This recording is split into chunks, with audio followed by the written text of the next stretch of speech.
या कुन्देन्दुतुषारहारधवला या शुभ्रवस्त्रावृता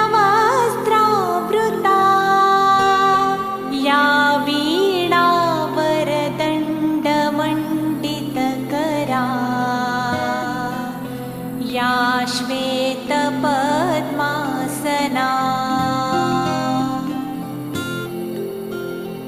या ब्रह्माच्युतशङ्कर प्रभृतिभिः